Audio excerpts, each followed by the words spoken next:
നമസ്കാരം. നമ്മുടെ ചുറ്റുമൊന്ന് നോക്കൂ. എല്ലാം ചലനത്തിലാണ്, അല്ലേ? ചിലപ്പോൾ ഇതൊക്കെ ഒരു ചിട്ടയില്ലാത്ത പോലെ തോന്നാം. പക്ഷേ ഈ കാണുന്ന എല്ലാ ചലനങ്ങളെയും നിയന്ത്രിക്കുന്നത് വളരെ ലളിതമായ വെറും മൂന്നേ നിയമങ്ങളാണ്. അപ്പോൾ പ്രപഞ്ചത്തെ ചലിപ്പിക്കുന്ന ഈ രഹസ്യങ്ങൾ എന്തൊക്കെയാണെന്ന് നമുക്ക് നോക്കിയാലോ? ഇതൊന്ന് ആലോചിച്ചു നോക്കിയിട്ടുണ്ടോ? നമ്മൾ തട്ടുന്നൊരു പന്ത് കുറച്ചു ദൂരം ഉരുണ്ടുപോയിട്ട് നിൽക്കും. പക്ഷെ ഒരു സാറ്റലൈറ്റ് ആണെങ്കിലോ, അത് ഭൂമിക്ക് ചുറ്റും വർഷങ്ങളോളം നിർത്താതെ കറങ്ങിക്കൊണ്ടേയിരിക്കും. എന്തുകൊണ്ടായിരിക്കും ഇത്?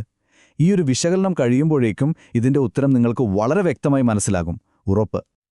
അപ്പോൾ നമുക്ക് ആദ്യത്തെ നിയമത്തിലേക്ക് കടക്കാം. ഇതിന് ഞാനൊരു പേരിട്ടിട്ടുണ്ട്, മടിയുടെ നിയമം. കാരണം എന്താണെന്ന് വെച്ചാൽ വസ്തുക്കൾക്ക് അവയുടെ ഇപ്പോഴത്തെ അവസ്ഥയിൽ മാറ്റം വരുത്താൻ പൊതുവേ ഒരു മടിയാണ്. അതിനെക്കുറിച്ചാണ് ഈ നിയമം പറയുന്നത്. ശാസ്ത്രീയമായി ഇതിനെ ജഡത്വം അഥവാ ഇനർഷ്യ എന്ന് പറയും. സംഭവം ഇത്രയുള്ളൂ: ഒരു സാധനം അനങ്ങാതെ ഇരിക്കുകയാണെങ്കിൽ അതിന് അങ്ങനെ തന്നെ ഇരിക്കാനായിരിക്കും ഇഷ്ടം. ഇനി അത് ചലിച്ചുകൊണ്ടിരിക്കുകയാണെങ്കിലോ ആ ചലനം തുടരാനായിരിക്കും അതിന് താൽപ്പര്യം. ചുരുക്കി പറഞ്ഞാൽ എല്ലാ വസ്തുക്കൾക്കും ഒരുതരം മടിയുണ്ട്. നമ്മളെല്ലാവരും ഇതനുഭവിച്ചിട്ടുള്ളതാണ്, അല്ലേ? ബസ്സിൽ യാത്ര ചെയ്യുമ്പോൾ ബസ് പെട്ടെന്ന് ബ്രേക്ക് ചവിട്ടിയാൽ നമ്മൾ മുന്നോട്ട് ആഞ്ഞുപോകും. എന്താ കാരണം? ബസ് നിന്നാലും ബസ്സിനൊപ്പം ചലിക്കുകയായിരുന്ന നമ്മുടെ ശരീരത്തിന് ആ പഴയ ചലനം തുടരാനൊരു ആഗ്രഹമുണ്ട്. ആ മടിയാണ് നമ്മളെ മുന്നോട്ട് തള്ളുന്നത്. അപ്പോ നിങ്ങൾക്കുള്ള ഒരു ചോദ്യം ഇതാണ്: ബസ്സിൽ നിൽക്കുമ്പോൾ നമ്മുടെ ശരീരം എന്തുകൊണ്ടാണ് ബസ്സിന്റെ കൂടെ അങ്ങ് നിൽക്കാത്തത്? ഒന്ന് ആലോചിച്ചു നോക്കൂ. ഉത്തരം നമ്മളിപ്പോൾ പറഞ്ഞ മടിയുടെ നിയമം തന്നെയാണ്. നിങ്ങളുടെ ശരീരം അതിന്റെ പഴയ മുന്നോട്ടുള്ള ചലനം തുടരാൻ ശ്രമിക്കുന്നു. ബസ് നിർത്തി, പക്ഷേ നിങ്ങളുടെ ശരീരം ആ മാറ്റത്തെ ചെറുക്കുകയാണ്.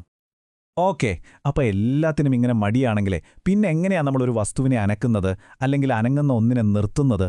അതിനൊരു വഴിയുണ്ടാകണമല്ലോ. തീർച്ചയായും ഉണ്ട്. അതാണ് നമ്മുടെ രണ്ടാമത്തെ നിയമം.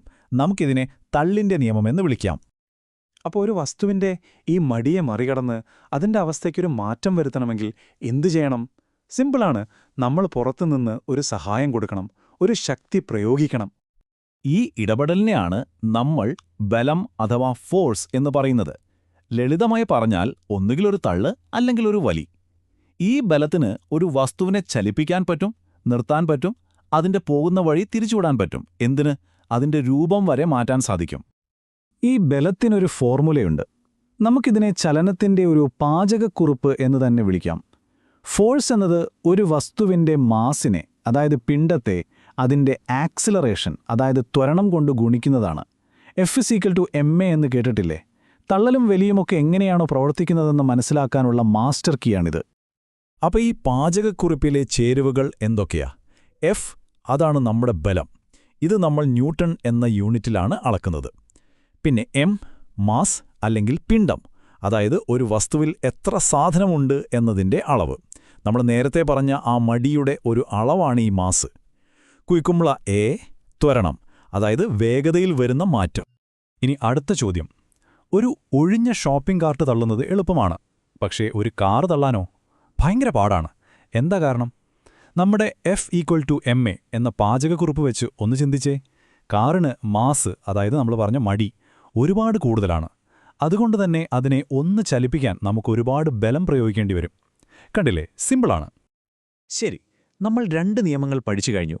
ഇനി വരുന്നത് ഒരുപക്ഷെ ഏറ്റവും സർപ്രൈസിംഗ് ആയിട്ടുള്ള നിയമമാണ്. ബലങ്ങൾ ഒരിക്കലും ഒറ്റയ്ക്ക് വരില്ല, അവ എപ്പോഴും ജോഡികളായിട്ടാണ് വരുന്നത്. അതുകൊണ്ട് ഇതിനെ നമുക്ക് ജോഡികളുടെ നിയമം എന്ന് പറയാം. ഇതൊന്ന് കേട്ടു നോക്കൂ. ഏതൊരു പ്രവർത്തനത്തിനും തുല്യവും വിപരീതവുമായ ഒരു പ്രതിപ്രവർത്തനം എപ്പോഴും ഉണ്ടായിരിക്കും.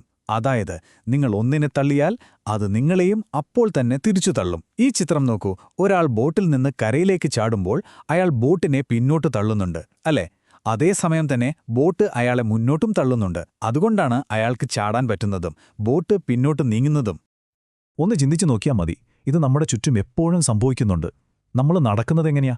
നമ്മൾ നിലത്ത് പിന്നോട്ടൊരു ബലം കൊടുക്കുന്നു, അപ്പോൾ നിലം നമ്മളെ മുന്നോട്ട് തള്ളുന്നു. നമ്മൾ നീന്തുമ്പോൾ വെള്ളത്തെ പിന്നോട്ട് തള്ളുന്നു, വെള്ളം നമ്മളെ മുന്നോട്ട് തള്ളുന്നു. ഒരു റോക്കറ്റ് എങ്ങനെയാ മുകളിലേക്ക് പോകുന്നത്? അത് വാതകങ്ങളെ അതിശക്തമായി താഴോട്ട് തള്ളുന്നു. അതിന്റെ പ്രതിപ്രവർത്തനമായി റോക്കറ്റ് മുകളിലേക്ക് കുതിക്കുന്നു. അപ്പോൾ പലർക്കും ഒരു സംശയം വരാം: ശൂന്യാകാശത്തൊന്നുമില്ലല്ലോ, അവിടെ റോക്കറ്റ് എന്തിനെ തള്ളിയിട്ടാ മുന്നോട്ട് പോകുന്നത്?